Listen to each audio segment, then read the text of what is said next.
Hey guys, welcome to my channel. My name is Shania, and in today's video I'm going to be showing you guys how I'm going to make my hair growth oil. I know there's been a lot of controversy on whether or not oils and shea butters and anything like that is like helpful for your hair, but let me tell you, everything is not for everybody, but this is definitely something that you can incorporate. So this super hair growth oil is perfect. It's literally a staple in my routine. It doesn't matter if I'm doing a twist out, a braid out, afro, if I just feel like my scalp is getting a little dry at the end of the week and I need to like revamp it, then I'll do a little head massage with some oil. So this is perfect for everything, braid takedown, everything. So I'm going to give you an ingredient breakdown. So which of the ingredients I'm going to be using, what are the benefits for each of those, and who this oil is really meant for. I believe oils are for everyone. It's all in how you use it. It's all in the technique. Okay, so for the ingredients, I only use 6 things. There are some oils where you can continue to add more and more and more, but I feel like less is more sometimes. And these ingredients, they're so powerful just by themselves. So adding them all together is going to do the job.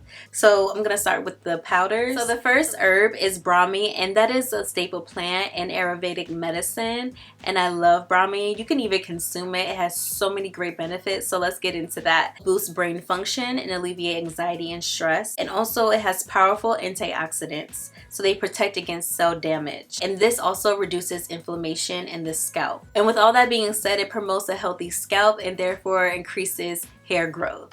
And the second herb is henna, which is a very powerful plant, and they crush it up and make it into a powder, and is used for many different uses. If you've ever seen anybody wear it on their hands, and it's like a tattoo, and that's really for ceremonies, and it also has like some hair health benefits. So let's get into that. So it contains vitamin E, which softens the hair and also promotes hair retention because it's helping your whole entire hair strand stay strong. So henna is rich in proteins and antioxidants, so that promotes hair growth, and also it contains vitamin E, so your hair is going to be nice and soft and it's going to be shiny and very beautiful. So for the third and last herb, which is called fenugreek powder, you can do the seeds, but for the powder, it's very accessible to like get all the nutrients out of it. Definitely advise doing the powder.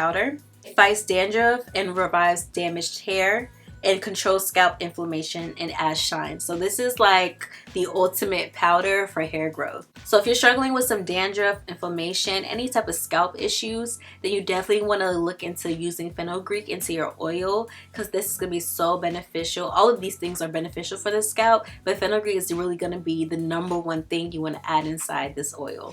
And so now we're starting with the oil. So the #1 oil is avocado oil, and avocado is extracted from the pulp of avocados. So this contains a ton of vitamin E, just like henna, and also reduces dandruff and prevents breakage. So pretty much just like fenugreek as well. And for the second oil, that would be olive oil. Olive oil is very rich in fatty acids and antioxidants, and also with the scalp issues, it definitely helps with soothing it. It has a soothing effect. So the third oil, it is peppermint oil. That is an essential oil, and it's also one of my favorite oils. So this improves hair growth and prevents hair loss, and most importantly, it helps with circulation. So that tingling effect that you might have when you use peppermint oil, that is perfect for, it's just like waking up those cells on your scalp and letting them know, hey, you're working, you're good, let's keep going. So let's get into how I actually use this oil. So there's 4 different ways. So the first way I like to use this oil is by putting it on my fingertips, and then I go ahead and take down my twists or braids.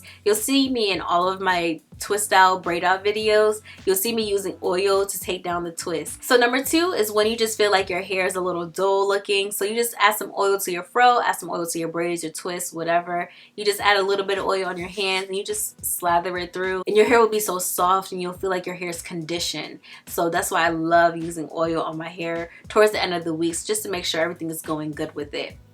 And speaking of end of the week, the third way I like to use this oil is when my scalp is feeling a little dry. So I just go ahead and put some oil on my fingertips and I go ahead and massage my scalp, and then I just do that for 5 or 10 minutes. And I also might just like flip my head over and let the blood rush down to the bottom of my head, and making sure all your cells on your scalp can like rebirth some of those dormant cells in your head that's not producing that sebum, that's not producing the hair strand.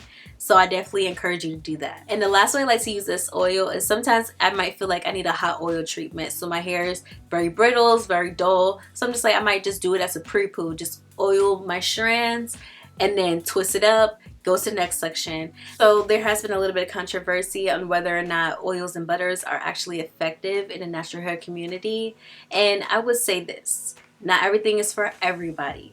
So I say, if you have an oily scalp, then you most likely do not need to use oil on your scalp at all. Your sebums are working fine and they're producing enough oils for your scalp and your hair.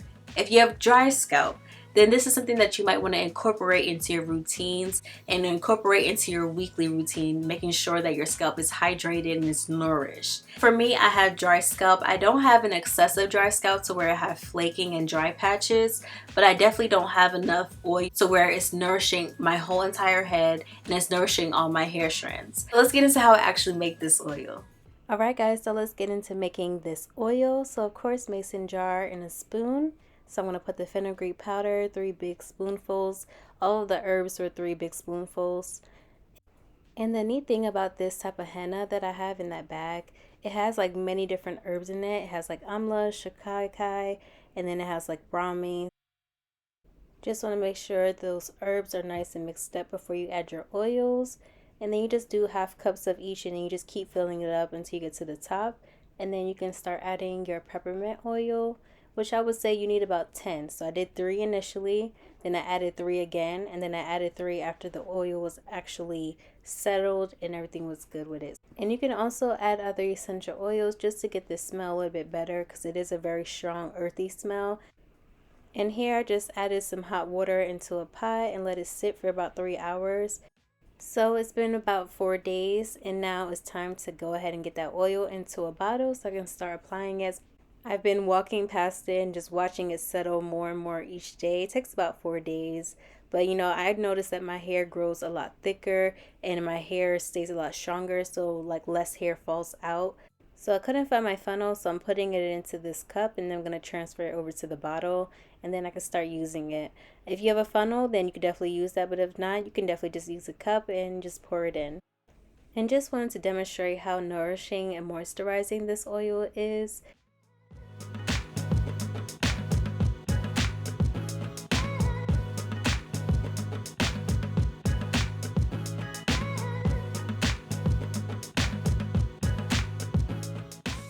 So I'm just going to show you guys how I apply the oil to my scalp and hair. So I always go in the middle, go all the way down and go off to the sides and just try to get every single part of your head covered in the oil so you can massage and really just give it a good deep massage treatment. And for the areas where I might struggle with hair growth or thinning, I'm just going to give it a little extra TLC and really just give myself a good massage treatment. And just try to, you know, stimulate hair growth. And if you have acne prone skin, you definitely want to go ahead and clean up behind your ears and your neck because some of the oil might drip down there. So, you know, go lightly. You know, I'm very heavy handed, so don't be like me. But if you do get some oil back there, you know, just clean it up with some alcohol swipes or, you know, just take a shower after. So thank you so much for watching this video. I hope it was very informative, helps you with your hair journey. Let me know in the comments how effective it was for you. I would say give it a week or 2 and see what the difference is from when you weren't using the oil to now when you're using the oil. Is your hair a little bit shinier? Is your scalp a little bit more nourished? Does it not feel dry at the end of the week? I would say for any natural, get a journal and write down what works for you, what doesn't work for you, how long you did it, what was the effects from it, and you can really learn what your hair actually needs. But thank you guys for watching. Please like, comment, and subscribe, and I'll see you guys later.